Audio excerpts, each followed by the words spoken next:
Boa, vamos então acompanhar a live do presidente Jair Bolsonaro. Começou agora e ao lado dele hoje o ministro Paulo Guedes, da Economia. Vamos acompanhar. Esse vírus aí e botou o turismo lá embaixo. Acho que foi um dos setores que mais sofreu. Mas a gente vai falar sobre isso durante essa nossa conversa.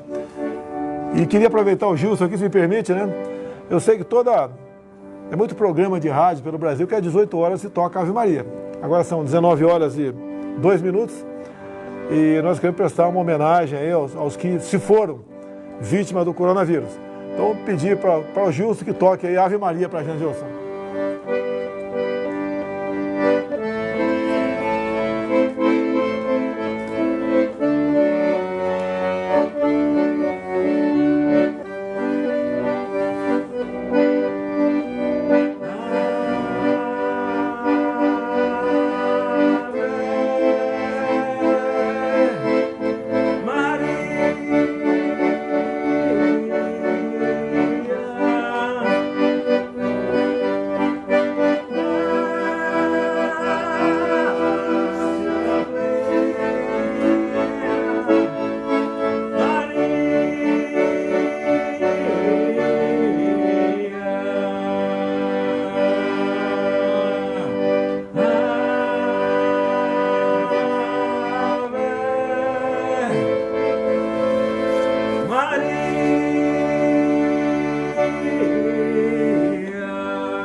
Obrigado, Gilson. Algumas notícias, antes de usar um pouco do Paulo Guedes para falar economia aqui. Foi aprovado na Câmara de ontem uma larga margem de votos, 353 a 125, o projeto de lei que altera o Código Nacional de Trânsito. Entre as medidas, passou para 10 anos, está passando, depende do Senado Federal, a validade da carteira de habilitação. Tá? A proposta inicial nossa era valer por 10 anos até os 65 anos de idade. A Câmara resolveu encurtar para 50, não deixa de ser um avanço. E também, né, uma coisa que interessa muito, em especial, aos profissionais do volante. Os caminhoneiros, motoristas de ônibus, de van, transporte alternativo, que é muito fácil você cometer infração de trânsito, com a quantidade de radares que tem pelo Brasil, e perder aí 20 pontos na carteira e ela ficar suspensa. Então a Câmara está passando também, passou, né, para 40 pontos. A medida é bem-vinda e vai ajudar esses profissionais. Tá certo? Outra coisa, sobre radares fixos. Tem uma decisão judicial que nós temos que ter pelo menos 1.900 radares no Brasil. Eu queria diminuir mais ainda o número de radares, mas a Justiça decidiu 1.900. Eu espero a semana que vem trazer aqui o Tarcísio para explicar esse assunto. E estamos ultimando um levantamento que vai estar na internet com as coordenadas geográficas desses radares. Então, se você passar perto do radar, que não está previsto naquelas coordenadas geográficas, esse radar é piratão, tá certo? Então, é pirata, não tem que existir. É só entrar em contato com a gente que a gente vai correr atrás aí para retirar esse radar de lá. Então, parabéns à Câmara dos Deputados pela aprovação do projeto de lei que trata aí das alterações da Carteira Nacional de Habilitação. Semana que vem eu devo trazer o Tarcísio aqui, se me permite. Trazer o Tarcísio aí. Ele lançou no dia de ontem o edital para pavimentar os primeiros 52 quilômetros da BR-319, Porto Velho, Manaus. Ela era totalmente asfaltada, foi totalmente asfaltada na década de 70 e depois ela foi abandonada. Hoje simplesmente é intransitável, não adianta que não passa, até por muitas pontes foram destruídas, por motivos mais variados possíveis, outro que a própria natureza fez com que tudo isso se perdesse. Então, não é questão de um compromisso. Em havendo recurso, né, nós faremos as obras. O Tarcísio, quando fica imaginando, se tivesse uns 30 bilhões, que não é muito perto do orçamento, o que ele não faria? Mas não temos esse recurso aqui. O Brasil tem que crescer um pouquinho mais para a gente poder investir melhor em infraestrutura. Então, a BR-319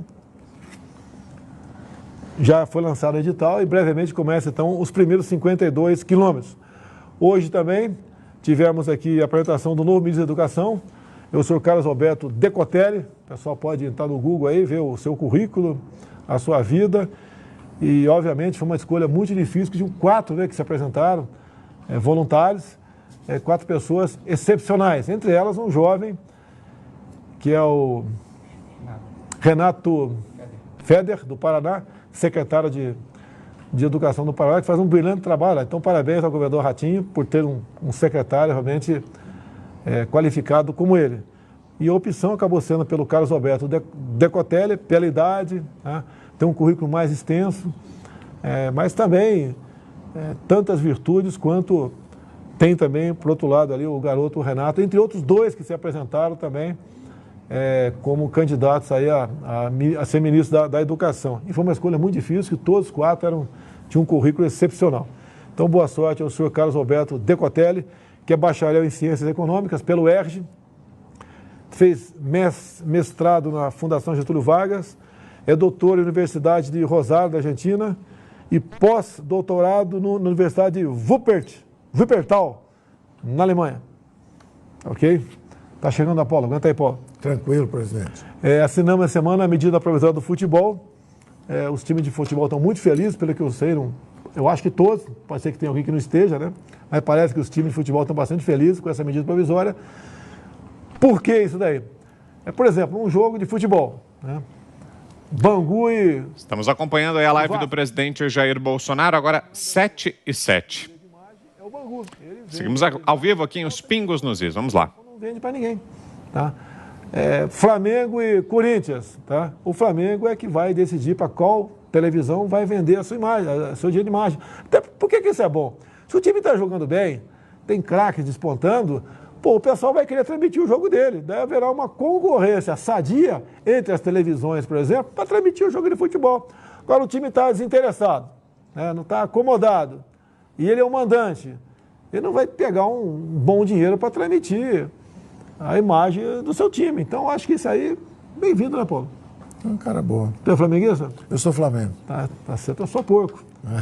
Palmeirense são os times, né, que têm as maiores folhas de pagamento. Sim. Flamengo, sim. Acho que Flamengo e Palmeiras coladinho. O Palmeiras está com o estádio já arrumado, né? O Flamengo está sem, né? Mas o Botafogo empresta um engenhão para você jogar uma pelada lá, tá ok? Pelado no engenhão, hein? Flamengo e Bangu no próximo jogo, tá ok? Valeu, PG.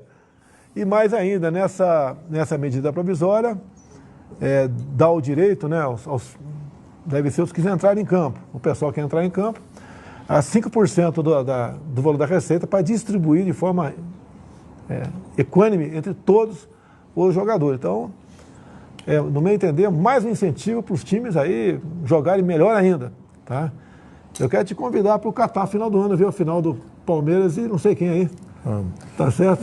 E você vai, eu vou acertar com a delegação do Palmeiras, o Felipe Melo, tô chegado nele, o capitão do time. A gente vai levantar a taça de bicampeão mundial do Palmeiras no Catar final do ano, tá ok? Brasil, nós estamos juntos. Sendo Brasil, estamos juntos. Oi? A FIFA cancelou o Mundial de 2020. Cancelou o Mundial? Pô, só porque o Palmeiras ia ser bicampeão, pô. Mas tudo bem.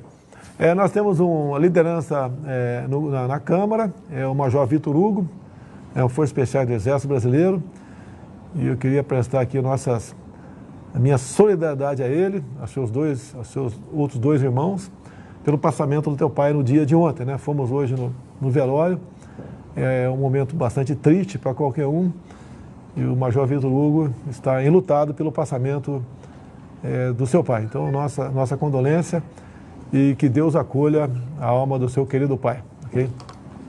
Vamos agora entrar aqui talvez nas pautas mais interessantes aqui. Eu vou largar o papel fora, Paulo. Paulo, ajuda aí, Paulo. Vamos lá agora é contigo. Vamos falar aqui teve essa pandemia. Isso, tá? a primeira onda. O Supremo Tribunal Federal diz que os estados e municípios que tinham que conduzir as medidas de combate ao vírus, né? A nossa, quase que exclusivamente, cabia apenas jogar recursos para lá. Então, no primeiro momento, tá certo? O pessoal fica em casa, então quem tinha férias tirou, tá? Quem tinha recurso também pôde ficar em casa, não sofreu muito num primeiro momento, né? Teve um socorro por parte do governo para pequenas e microempresas, para que parte do salário fosse pago pelo Poder Executivo. Eu não sei, presidente, se o senhor percebe que o senhor injetou 1 trilhão na economia.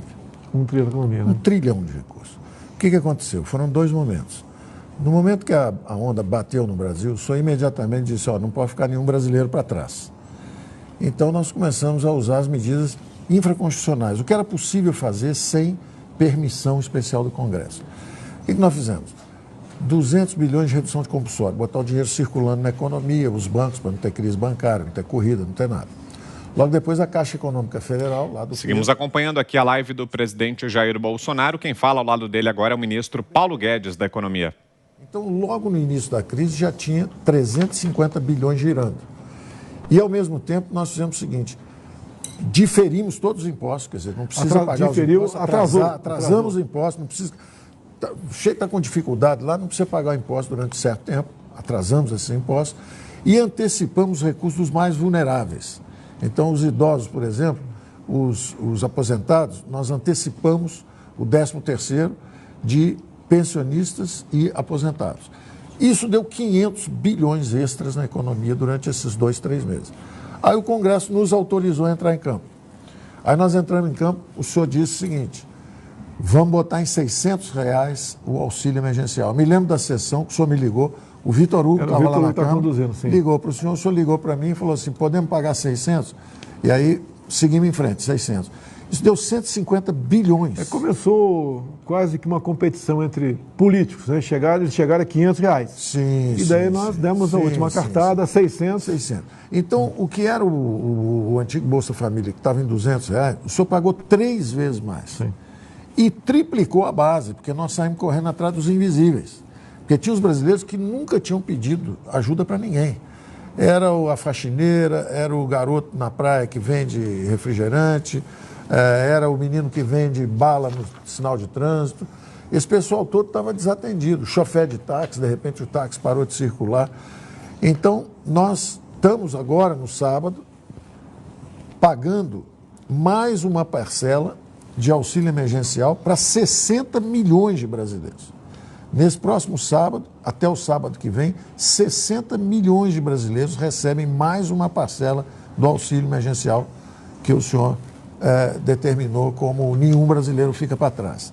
Bom, 150 bilhões. Ao mesmo tempo, estados e municípios também precisavam de dinheiro. Nós demos 20 bilhões direto de transferência fundo a fundo, mais 20 bilhões. Bom, em resumo, 150 bilhões de reais foram distribuídos para estados e municípios. O senhor sempre falou o seguinte, o dinheiro tem que ir na ponta, o dinheiro tem que ir onde o povo vive. Era o Mais Brasil, aquela política de jogar dinheiro para a ponta para reforçar. Fosse para a segurança pública, fosse para problema de saúde, fosse para problema de educação, o dinheiro tinha que ir para a base. Então, nós que já tínhamos esse programa de transferir recursos para baixo, imediatamente transferindo mais 150 bilhões. Aí entrou também o dinheiro para manter as empresas. E um programa que foi o mais bem sucedido. Gastamos relativamente pouco, foram 50 bi, em relação a essa enormidade de dinheiro que circulou, mas teve muito sucesso.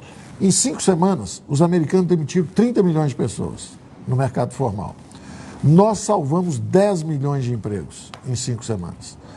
Salvamos 10 milhões de empregos com um programa chamado BEM, Benefício Emergencial. A empresa ia demitir? Não demite, não. Trabalha meio expediente, paga metade do salário, nós pagamos a outra metade. Isso preservou 10 milhões de empregos. Então, quando os americanos demitiram 30 milhões, nós perdemos só 1 milhão de empregos. E preservamos 10 milhões. Então, foi um programa super bem sucedido, foi muito bem apreciado lá fora, todo mundo elogiando e de certa forma, até copiando. Países avançados acabaram lançando esse programa depois do Brasil. O Brasil lançou antes. A gente esperava que aproximadamente 40 milhões de pessoas fossem se socorrer do auxílio emergencial, mas, na verdade, está em 60 milhões de pessoas. Apareceram 60 milhões. 60 milhões de pessoas. Quer dizer, porque tinha o Bolsa Família, que já tinha uns 20, e aí os invisíveis apareceram e eram 40 milhões de invisíveis. Nesses invisíveis tem aí uns 10 milhões que são realmente fragilizados, desassistidos e precisando muito do recurso. Os outros são os empreendedores, é o chofer do táxi, é a faxineira, a gente que estava na luta o pessoal me procura aqui no cercadinho, né? Eu tenho trazido o pessoal para dentro aqui do Alvorada e procura. E o pessoal, em grande parte, agradecido a essa proposta governamental que partiu a toda essa burocracia, essa engenharia para pagar esse pessoal de vocês, da Caixa Econômica Federal e do Dataprev. Está lá o Canuto, nosso ex-ministro da Desenvolvimento Regional, está lá. Então, houve uma inclusão digital recorde. Nunca fizeram tão rápido a digitalização de 40 milhões, 50 milhões de pessoas. Então, o Brasil realmente, a Caixa Econômica Federal entregou para os brasileiros esses recursos. E isso, de certa forma, permitiu que houvesse essa assistência social, esse socorro que o governo deu, para os brasileiros não se afogarem nessa primeira onda de saúde, foi o choque da saúde. Então, tanto que o senhor agora está anunciando, não é isso, uma extensão desse período. Nós vamos... Não está definido, os números estão definidos ainda, não estão definidos, mas o senhor já vai decidiu prorrogar por mais 2 meses, tá certo? Um auxílio emergencial que vai partir para uma adequação. Isso, não é isso. Então serão, com toda certeza, R$ 1.200 em 3 parcelas. Basicamente deve ser dessa maneira, né? Deve ser, estamos estudando, 500, 400 e 300 reais que vão fazer então em 2 meses. É uma ideia muito boa, presidente, porque estávamos em 600 o auxílio. E à medida que a economia começa a se recuperar e começa a andar novamente, as pessoas então vão devagar se habituando, não é? Era 600, cai para 500, 400, foi sua ideia. O senhor deu uma ideia espetacular. É o pessoal do Bolsa Família, que ganha em média 200, quando passar para 500, está ganhando mais 1,5 Bolsa Família. Isso. Quando passar para 400, que vale a 2 Bolsa Família. Quando passar para 300, uma Bolsa Família e meia. Isso. Tá certo? Então essa que é a ideia e é exatamente atender os desassistidos. Agora a economia, a gente espera que volte a funcionar. Tem coisas que vai demorar. Tem algumas empresas que faliram, quebrou de vez, fechou as portas. Por isso que a gente apela aos seus governadores, seus prefeitos, obviamente com a responsabilidade que é pertinente de cada um, que comece a abrir o mercado, abrir para funcionar. Nós lamentamos as mortes, mas o objetivo de fechar era para que as pessoas, uma vez contaminadas, fossem para os hospitais e fossem atendidos. Temos notícias verdadeiras que os hospitais têm sobra de leitos. Então, não é que a gente queira que o pessoal se contamine. A contaminação é uma realidade. Ninguém discute isso aí. Todo mundo acha que os entendidos aí, os médicos, etc., que aproximadamente 70% das pessoas vão se contaminar.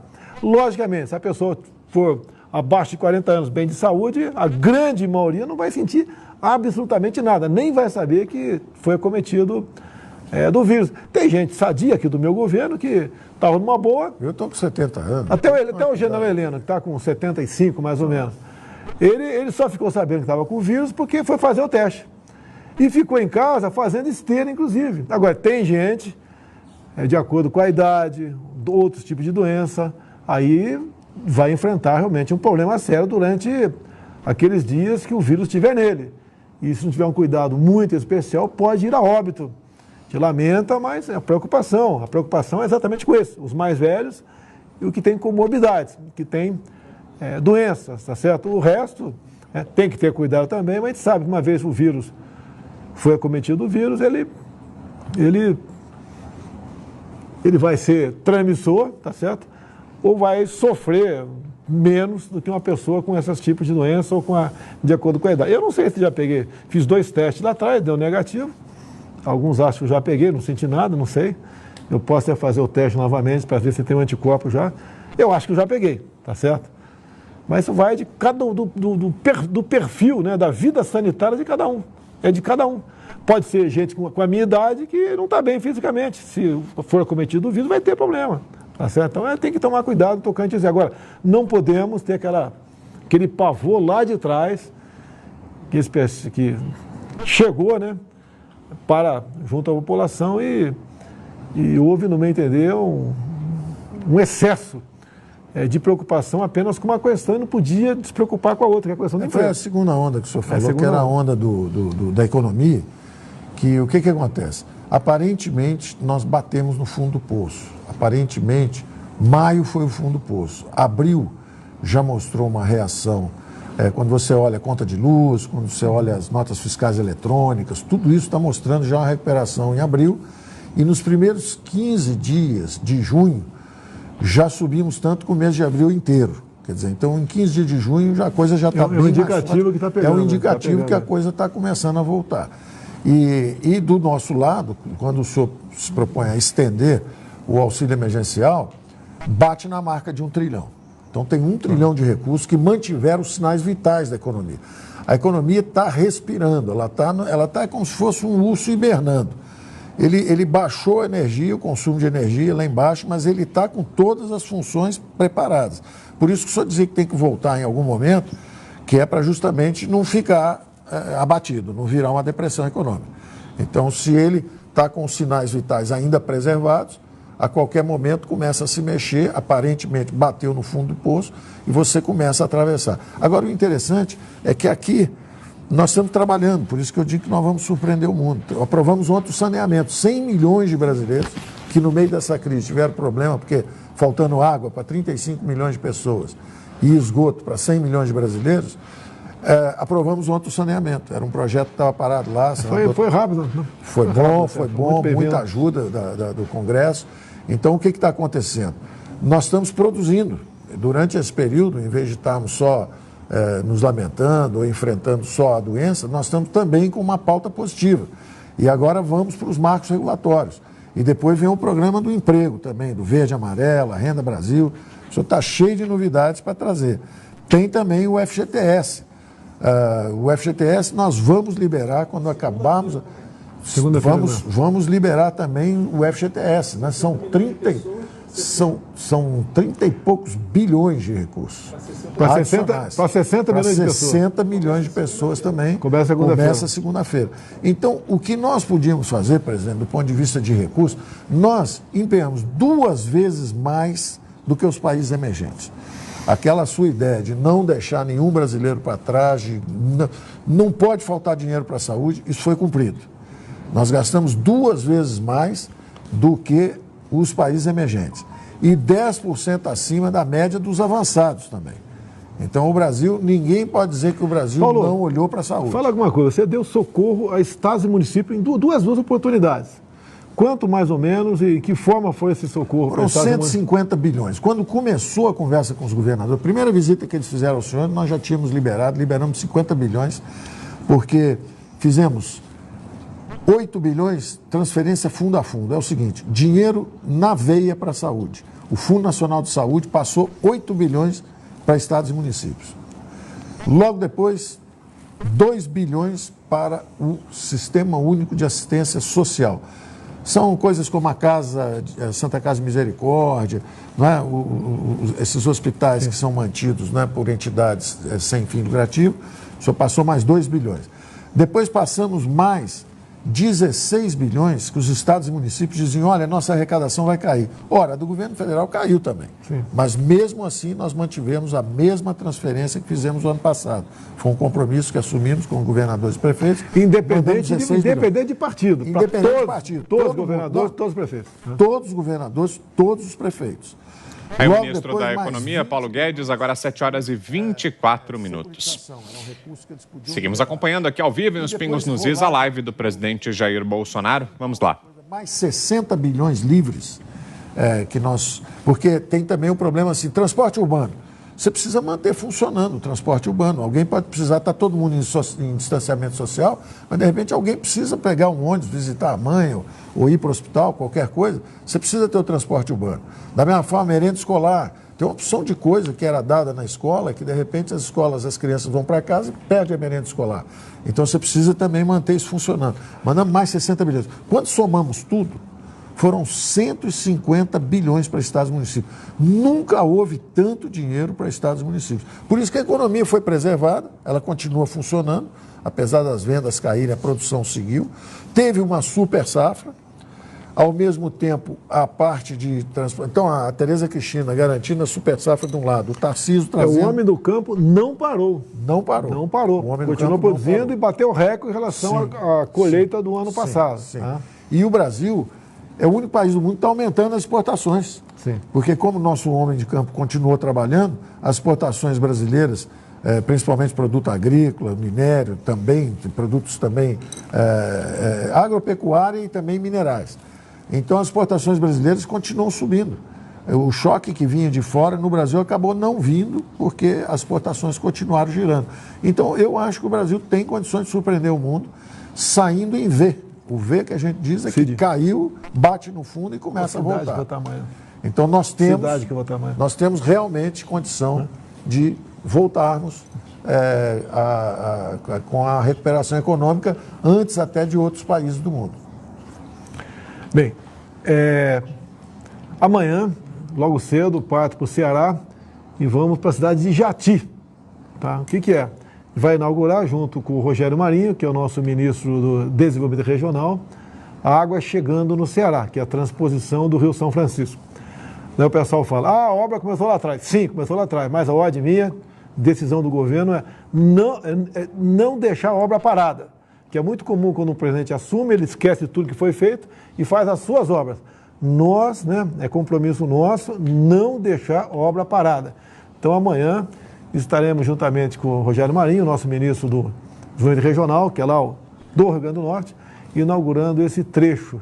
E convidamos, obviamente, os governadores do Ceará e de Pernambuco a comparecer conosco, ou pelo menos no aeroporto, para a gente poder bater um papo ali, trocar uma ideia.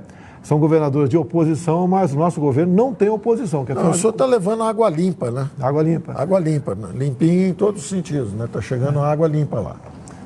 E o povo nordestino merece toda a consideração, todo o respeito.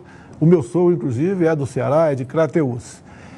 Então, no Ceará amanhã. Paulo, outra coisa aqui. Tá? Taxa Selic baixou, eu acho que nem você imaginava lá atrás. 2,2. Você nunca imaginava, antes de você assumir o governo, você nunca imaginava chegar a esse ponto. Não, nós tínhamos um projeto, o senhor se lembra, que o Brasil tinha um juro muito alto, era o paraíso de quem vivia de renda. Tá. E era o inferno dos empreendedores. O senhor falava, vamos tirar vamos tirar o governo do cangote desse povo aí. Então nós sabíamos que nós íamos baixar os juros. Mas realmente o trabalho está indo além até da nossa expectativa e os juros estão desabando mesmo. Os juros estão descendo forte. Uma parte também foi essa crise que ajudou a paralisar tudo também, mas a maior parte dessa queda foi a política econômica mesmo, porque nós mudamos. Em vez de Para você que nos ouve, seguimos ao vivo aqui acompanhando a live do presidente Jair Bolsonaro. Quem fala ao lado dele agora é o ministro da Economia, Paulo Guedes. O governo tem austeridade, está fazendo o que é preciso, leva água limpa para o povo, faz as coisas que são importantes, mas não está gastando com os excessos. A reforma da Previdência, por exemplo, acabamos com os privilégios. Né? Da mesma forma, os salários, os funcionários estavam altos demais, a gente segurou um pouquinho, dá uma travadinha, só um tempinho aí, e o Brasil começa a ter recursos para investir. Então isso está acontecendo. Isso está acontecendo. Uma paradinha só com o jogo rápido aqui. No Facebook nosso, é isso mesmo, nosso Facebook está com 79 mil pessoas online, no YouTube 35 mil, Pingos nos Is, 88 mil, parabéns, está à nossa frente. Jovem Pan News, 16 mil. O pessoal do Pingo nos Is, que é o pessoal lá? Zé Maria, ajuda aí. Fiuza, Augusto Nunes e outro que eu sempre esqueço o nome. Vitor Brau. Esses quatro aí, muito obrigado por nos seguir. E tinha que ter um link aqui para ver se tinha uma pergunta, né? Para ele, para mim não, para o Paulo Guedes. Vamos lá, Paulo Guedes, com essa taxa Selic lá embaixo, com os juros também baixando, no longo prazo, em relação ao ano passado, quanto de juros devemos pagar menos no corrente ano? Mais ou menos. Presidente, nós estamos baixando, os cálculos iniciais tinham 120, 130, 140 bilhões a menos. Tá. Como ela está caindo mais rápido, vai ser mais do que isso. E isso são recursos justamente... O que acontecia com o Brasil? O Brasil gastava muito e gastava mal. Gastava com privilégio da Previdência, gastava pagando juro para gato gordo. Juro para gato gordo. Deixa eu ver se eu entendi aqui. Aproximadamente menos 500 milhões de reais por dia. Aproximadamente. Sim. Tá. Pagando menos. Exatamente porque o governo agora está gastando menos, mas está gastando melhor. Por exemplo, o senhor está levando a água limpa lá, está levando a água para lá. Em compensação, estamos pagando menos despesa de juros. Da mesma forma, os excessos também que tinha na Previdência. Tinha muito privilégio. Nós vamos sacrificar gerações futuras para manter privilégios. Então, nós também reduzimos esses privilégios. Então, nós estamos fazendo um governo austero, ele gasta menos, mas gasta com melhor qualidade. Tudo isso está acontecendo em todas as frentes. O senhor vê que o senhor completou 1 ano e meio sem nenhum escândalo, todas as empresas estatais melhor geridas, o Correios dá prejuízo, melhorou, a Caixa Econômica muito melhor, a Petrobras se recuperou, está tudo funcionando melhor. Agora, nós temos que transformar isso justamente em recursos para chegar no povo, chegar na ponta, como o senhor fala. Ô Pedro, quanto é que está o cheque especial da Caixa? Chega a estar em 2%, 2,9%. 3%, arredondar. É quando nós assumimos o juro especial, o juro do cheque especial, é isso? Estava em 14%, agora está ao mês. 14% ao mês, agora está 3% ao mês. Há uma diferença enorme. Tá? Lógico que não vai querer que ninguém se endivide. Até porque a Caixa... Banqueiro é complicado. A Caixa teve um lucro recorde no passado. Até banqueiro bom. O dobro em relação a 2018, é isso? Vamos pegar esse lucro dele, presidente. Vamos pegar esse lucro aí. Transformar isso em obra. Ou transformar em obra ou diminuir. Passar para 2,5% ao mês, 2%. Aí o pessoal não se endivida não. Agora, deixa eu fazer propaganda para a Caixa aqui, né? Ó, você que está em outro banco aí, juro lá em cima, vai para a Caixa, cara. Já que você gosta de se endividar, né? Eu nunca entrei no cheque especial. Desde meu tempo de tenente do Exército, eu nunca entrei em dívida, tá certo? E como deputado, como presidente não vou entrar porque eu não pago quase nada, tá? Vivo muito bem, graças a Deus, aqui. Se bem que quando o pessoal fala em cartão corporativo, são 3 cartões corporativos. Tem cartão corporativo, quando eu viajo, todas as despesas eu pago com esse cartão. Alguns acham que eu pagar a despesa com o meu salário. Pô, como é que eu vou ficar num hotel barato, que é 2 mil a diária, tem hotel de 30 mil a diária. Hoje, quando estava, se eu não me engano, na Arábia Saudita, né, a imprensa falou que eu fiquei no hotel de 30 mil reais a diária. Verdade. Só quem pagou foi o cheque, não foi eu. Eu jamais ficaria no hotel de 30 mil reais, jamais. Dormiria na van ou dentro do avião. 30 pau, não vou pagar. E a galera que está comigo já sabe disso. Não tem papo. Eu levo miojo lá para viagem, para não comer fora. Lá fora tudo é caro, a comida é caríssima. Daí, Paulo, você come lá fora quando viaja? Eu sou testemunha que ele é um cara durão. Nós estávamos viajando para Davos, ele estava operado, estava com aquele saquinho aqui. Aí chegou 10 horas da noite, 11 horas da noite, pô, vamos dormir, presidente. Eu doido para dormir. No avião? Descansar no avião. E ele conversando e tal. Presidente, vamos dormir, vai lá para a cama lá. Ele falou, você acha que eu vou dormir? Porque tinha um avião, tem um quarto. E uma cama boa lá para ele dormir. Eu falei, não vou não, eu vou ficar com vocês aqui, vou dormir sentado. Você acha que o comandante vai dormir bem lá e a turma ficar aqui dormindo sentado? Vai dormir todo mundo sentado. Eu tenho uma história para contar. Sentado. Vou contar. Eu falei com ele, mas ninguém está com saquinho, ninguém tomou facada, vai descansar. Não foi. Vou contar uma história rápida aqui, né? Eu decidi vir candidato a presidente no final de novembro de 2014. Tem até um vídeo meu. Eu estava na Academia Militar das Agulhas Negras, estavam lá os aspirantes, lá numa região chamada aí, Ponte do Rio Lambari. O pessoal ia entrar para a formatura. Então a turma de 2014 lembra disso. Eu estava lá, deputado, recém-eleito também, né? Uma votação muito grande, quase 500 mil votos. E me dirigi à garotada lá, os aspirantes, tá? E falei que ia arriscar a minha vida, mas ia disputar a presidência em 2018. Mas olha só, tem uma passagem fantástica, serve para todo mundo. Eu estava em Cuiabá, Mato Grosso. Presta atenção, Paulo. E cheguei por volta de 1 da manhã. Quando você está muito cansado, você não dorme. Tá? Tinha eu e mais um cara. O cara foi dormir. Eu desci, fiquei lá embaixo, as pernas doendo, umas 500 fotografias, uma palestra. É 2017. E daí tinha um cara lá embaixo, né, que era o X-tudo. Ele era o recepcionista, era o cozinheiro, era o garçom, era tudo, né? Um cara humilde, né? Pobre, humilde, devia ganhar talvez um salário mínimo ou 2 por mês. E eu comecei a puxar papo com ele. E ele contando a vida dele, eu contando a minha. E em dado momento eu falei que era candidato a presidente da República. Ele deu risada. Porque o hotel dele era um hotel humilde. Eu não posso falar pulgueiro, o pessoal vai falar mal, né? Mas era um hotel humilde, meio pulgueiro, tá certo? Que a gente costuma falar na brincadeira. E a diária devia ser uns 120 reais. A gente pagava do bolso da gente, né? E daí ele deu risada, sacaneando o deputado. O cara geralmente comitiva de candidato a presidente é aquela maravilha, né? E daí eu falei para ele o seguinte, o que tu acha que é mais difícil? Eu chegar à presidência ou você comprar esse hotel aqui? Ele falou, muito mais difícil é chegar à presidência. Cheguei. Eu espero que ele esteja trabalhando para comprar o hotel. Isso é respeitosamente, Paulo, que é sinal que cada um se empenhar, se Presidente, tem uma pergunta do Augusto Nunes. Se esforçar. Tem que saber que a pergunta é boa, senão a gente censura a pergunta do Augusto Nunes aqui. Ô, Augusto Nunes, não vai botar o Paulo Guedes em xeque não, botar o PG em xeque não. Então é sinal que cada um, uma vez se esforçando, se dedicando, pode atingir seu objetivo. Qual é a pergunta do Augusto Nunes aí? Pô, por que fui abrir a boca, hein, Augusto Nunes? Vou botar aqui, presidente. Fala aí. Ministro Paulo Guedes, é possível calcular a queda do PIB nesse ano? Calcular já?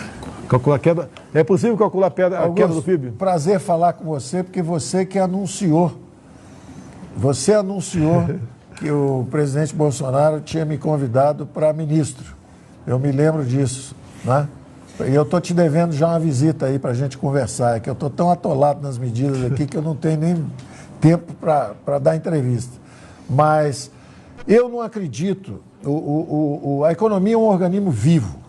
Da mesma forma que é muito difícil você prever o efeito de um vírus sobre um organismo particular, que é um organismo vivo, alguns reagem bem, alguns reagem mal, a economia é um organismo vivo. Então, o que a gente aprende em teoria econômica, principalmente nessas técnicas de previsão, é que há momentos em que há uma ruptura em todos os parâmetros, os modelos param de funcionar. Quando você tem um choque como esse, eu não acredito nas previsões que são feitas. Porque nós somos organismos vivos, nós reagimos. Por exemplo, se a doença recede rapidamente, nós começamos a trabalhar, etc., podemos chegar... Vou dar um exemplo. Hoje, eu fiquei sabendo, por exemplo, nós acompanhamos as contas de luz diárias, o que está acontecendo com o consumo de energia. Hoje nós estamos só 4% abaixo dos mesmos 20 dias de junho do ano passado. Então, hoje nós estamos caindo só 4%. Se você pegar por energia elétrica, o Brasil está caindo só 4%. Está todo mundo falando que o PIB vai cair 10%. Hoje, nós estamos caindo 4% em relação ao mesmo mês do ano passado. Então, quando há um choque desse tipo, todos os modelos usados para previsão falham. Porque houve uma mudança, o que a gente chama de uma mudança de regime. Houve uma mudança dramática, uma crise que nunca aconteceu antes. Ninguém sabe a resposta. Ninguém sabe a resposta. Então as pessoas começaram a chutar -1, -2, -4, -10. A previsão do FMI, por exemplo, é -9. Eu acho que eles vão errar. Eu acho que vai ser menos do que isso. Então essa previsão que fazem aí, inclusive a menina que fez a previsão, gosto do FMI, é um pessoal muito legal, mas é uma moça da Coreia que está estreando na função. Veio aqui conversar comigo, não conhecia nada de Brasil. Nós conversamos meia hora, uma hora, ela saiu daqui e botou -9. Eu acho que ela vai passar aperto lá no final do ano, com essa previsão que ela fez. Mas vamos ver. Também não vou dizer que está errado nem que está certo. Só digo que não é possível fazer uma previsão dessa num momento como esse. E depende muito da gente. Por isso que o presidente fala, olha, vamos trabalhar, em algum momento nós temos que voltar, porque nós somos um organismo vivo. Por exemplo, se nós ficarmos em casa 3 anos, é depressão. É garantido, é depressão. 3 anos em casa, vai parar a produção, para consumo, para tudo. É um limite. No outro limite, se a gente sair amanhã, todo mundo correndo, de repente, pode ser que a doença também espalhasse mais rápido. Então, é um equilíbrio difícil. O presidente quando ele disse, olha, tem 2 ondas, a primeira é da saúde, bateu na gente, depois vem a da economia. Ele chamou atenção para isso. Ó, cuidado, que se ficar todo mundo parado, aí vai ter o dinheiro que nós injetamos, tem 1 trilhão aí circulando, mas a prateleira vazia, se ficar todo mundo em casa. Ainda bem que o pessoal do campo, justamente como tem distanciamento social natural, o cara no campo, ele está no campo, aberto, distante um do outro, eles mantiveram a produção e eles estão salvando o Brasil. Quando você fala do campo, né, em alguns estados foi proibido ir na praia. E agora a OMS diz que o sol faz bem para o elemento aí transformar a vitamina D. Tá? Então, quanta coisa errada foi feita durante a pandemia. Agora, Augusto, curiosidade, né? Quando o pessoal de fora, não sei se é má vontade ou é desinformação, tudo para nós é potencializado de forma negativa. Eu recebi há 2 semanas as credenciais de 3 novos embaixadores no Brasil. Né? Uma embaixadora da França, e ela é dessa questão ambiental, nós vimos o currículo dela. Eu estava juntamente com o ministro Ernesto Araújo, ali das Relações Exteriores, e nos prontificamos para ela a viajar para a região amazônica. Quando falar que está pegando fogo a Amazônia, um avião da Força Aérea, um avião da Presidência da República, vamos sobrevoar a Amazonas, onde ela quiser ir, para mostrar, logicamente levando gente da imprensa, né, para mostrar a realidade do que acontece no Brasil. Que lá ninguém preserva tanto o meio ambiente como nós. Mais de 60% do território é preservado, de uma forma ou de outra. Lá fora você não encontra um palmo de mata ciliar, tá? Junto aos rios. Agora, nós pagamos um preço muito alto no tocante a isso aí. O ano passado tivemos uma média de focos de incêndio inferior à dos últimos anos. E assim mesmo foi potencializado, como se eu estivesse botando fogo no estado, na região amazônica como um todo. Tem mais uma pergunta do Augusto Nunes aí? Zé Maria. Fala, Zé Maria. Presidente, é bom que o ministro Paulo Guedes esteja aí. O Supremo proibiu a possibilidade de redução de jornada de trabalho e, consequente, redução salarial. E também definiu que os poderes vão manter o orçamento independente da arrecadação. Servidor público. Como é que isso vai se refletir nos cofres públicos? Para o servidor público. Olha, eu tenho conversado com o nosso presidente o seguinte. A opinião pública, em geral, acha que na hora de sacrifício, esse sacrifício tem que ser compartilhado. Então a opinião pública acha que é natural, da mesma forma que o setor privado há uma queda de salários, da mesma forma que tem gente que perde o emprego, etc., que o setor público também deu uma contribuição. Eu conversando isso com o presidente, nós estávamos falando sobre exatamente com o presidente. O presidente segurou os salários do setor público esse ano e o ano que vem. Quer dizer, o presidente não quis atingir nenhum direito adquirido, reduzir salário de ninguém, mas aceitou que houvesse um compartilhamento, porque tinha gente pedindo aumento de salário, tinha governadores pedindo recurso e querendo usar esse recurso, talvez, sob forma ano eleitoral, dando aumento, etc. Então, o que nós fizemos, o que o governo fez, e o presidente chamou os governadores, chamou o presidente da Câmara, chamou o presidente do Senado, e fizemos um acordo pelo qual os recursos vão para estados e municípios, mas tem que ir para a saúde, não pode virar aumento de salário. Justamente para mostrar à opinião pública que também os funcionários tinham que abrir mão disso. Ora, houve funcionário que reclamou disso. É um erro, porque a opinião pública está pedindo mais. A pergunta, na verdade, ela está dizendo o seguinte: por que não corta? Será que o Supremo não está errado de manter os salários na hora que todo mundo está perdendo? Então, por isso que eu achei ponderada a atitude do presidente. Tem gente pedindo queda de 25%. Lembra disso? Corte de 25%. Gente pedindo corte de 25%, para mostrar que eles estavam participando do sacrifício. Por outro lado, tinha gente querendo quinquênio, aniênio, milênio, dulcênio, uma opção de coisa que eu falei, peraí, dá as medalhas depois da guerra. A guerra está começando agora, nós vamos dar medalha e aumento para todo mundo. Então o presidente, numa linha muito ponderada, falou, tudo bem, não tem nem esses aumentos, mas também não tem a queda. Vamos manter esse salário aí por 2 anos. Só o Zé Maria aqui, eu entendi, eu acho que um pouquinho melhor que você, o Zé Maria. Não, eu sei que o Zé Maria está falando que o Supremo que não pode decidiu reduzir que não salário. pode cair. Vamos supor que o Congresso, uma Assembleia Legislativa do Estado qualquer, quisesse reduzir o salário. Não pode. Agora eu pergunto uma coisa. E se a arrecadação, vamos supor, a gente espera que não, mas se caia. É fato, se caiu. caia. Não, é fato, caiu. Vai continuar pagando integral? Caiu. Isso aí é o que eu estou dizendo. A opinião pública olha para isso e acha que são privilégios mantidos. A opinião pública acha isso. Então eu estou relatando. Nós, quando enfrentamos o problema um pouco antes, nós falamos, olha, não dá para dar aumento. Pode até não reduzir, mas não pode dar aumento. Aí o Supremo veio agora e falou assim, ó, e não pode nem reduzir. Nem jornada de trabalho, nem isso. Ora, a opinião pública, eu acho que é desfavorável a essa avaliação. Por outro lado, eles acham que constitucionalmente estão assegurando direitos, o direito ao salário, etc. Nós vamos responder mais perguntas. Então, o que acontece? É uma utopia. Se não entra dinheiro na caixa d'água, como é que você quer tirar mais água da mesa? Se nós ficássemos, é o exemplo que eu dei, se ficar 6 meses, 1 ano, 1 ano e meio, vai ficando parado muito tempo, daqui a pouco não paga nem salário. Não paga nem salário. Pode decretar o que quiser, não vai ter recurso para pagar. Outra pergunta, Ciro? Fiuza, para não... Tá faltando mais uma pergunta da Globo, do Pingo no Z. A pandemia interrompeu aí uma grande reforma que o governo estava iniciando, que é a do Pacto Federativo. Sim. Que ia praticamente regular toda a questão fiscal no Brasil por muito tempo. Perfeito. Como é que vai ser a retomada dessa agenda?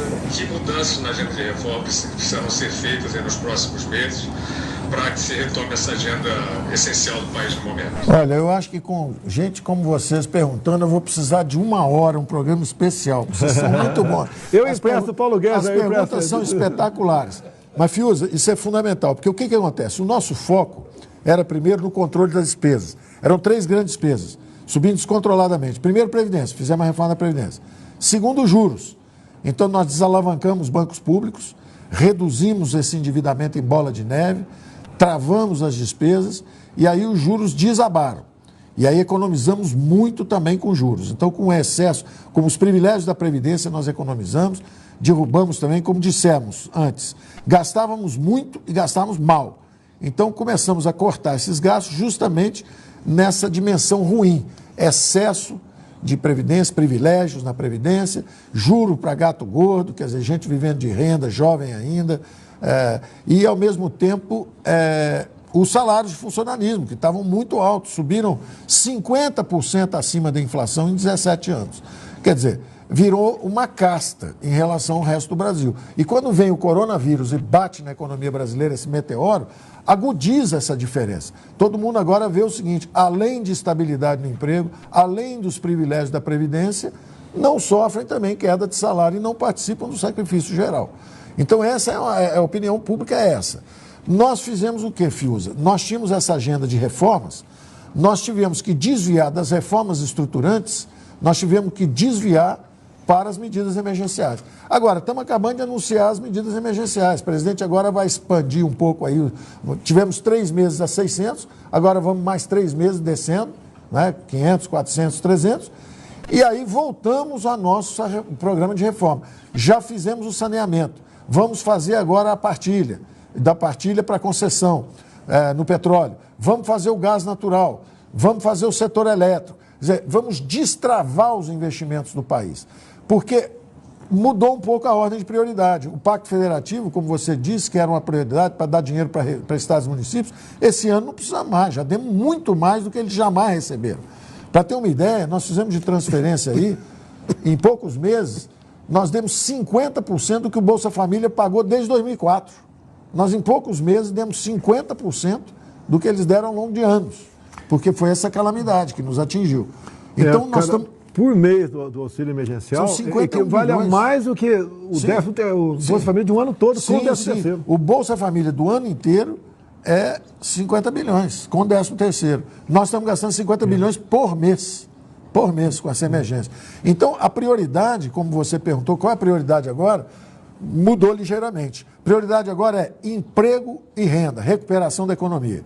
Então, emprego e renda. Então, a gente vem agora com o programa Verde e Amarelo para criar aí um universo de trabalhadores, os invisíveis. Achamos 30 milhões de brasileiros, 38 milhões de brasileiros invisíveis, que nunca pediram nada para o Estado. Eles querem o direito de ganhar a vida deles por conta própria. Então, nós vamos criar uma rampa de ascensão social. Esse pessoal tem capacidade, pode empregar sem encargo trabalhista, sem nada disso, porque não é uma legislação, é uma legislação para acabar com o desemprego em massa. Então, nós vamos submeter isso ao Congresso brevemente. A prioridade agora é geração de emprego. Precisamos justamente abrir novos horizontes de investimento. Então, vem investimento em gás natural, choque da energia barata. Isso vai chegar no botijão de gás daqui a pouco, vai ficar barato. Vamos fazer depois a reforma tributária, vamos reduzir os IPIs, vamos também tornar a cesta básica acessível, tudo isso acessível para a população. Comprar fogão, geladeira, se a gente tirar os IPIs, isso tudo desaba, o preço desaba. Então, nós vamos retomar nossa agenda de reforma estruturante. Reforma tributária, marco regulatório dos investimentos, criação de emprego com desoneração da folha de pagamentos. Nós vamos partir para cima. O Brasil vai surpreender o mundo. O ano passado nós surpreendemos fazendo a reforma da Previdência, quando ninguém achava que era possível. Esse ano, nós, durante a pandemia, o Congresso está trabalhando, está todo mundo lá trabalhando. Aprovaram o saneamento ontem, aprovaram a carteira de motorista. Quer dizer, nós vamos surpreender. Nós vamos surpreender, o Brasil vai surpreender. É um povo valente, vamos furar as duas ondas e vamos sair do lado de lá. Paulo, me permite aqui a última pergunta aí do Vitor Brau, da Jovem Pan. Pingo nos i. Olha lá. Ministro, boa noite. Há empresários aí que têm reclamado da dificuldade de acessar as linhas de crédito que foram anunciadas pelo governo federal, empresários que estão com dificuldades de conseguir esse dinheiro para manter as portas abertas. Em relação a isso, qual a situação, ministro? Ou a ação desse dinheiro e qual a previsão? Quando isso vai ser solucionado? Nós falamos a verdade. Houve um problema, sim. Nossos programas de crédito tiveram um desempenho insatisfatório. É o melhor time, são os caras mais técnicos, mais sofisticados. É o grupo, justamente é esse grupo, é o Pedro lá na Caixa, é o Campos no Banco Central, é o Rubem Novaes no Banco do Brasil, é o Montezano no BNDES, é um timaço.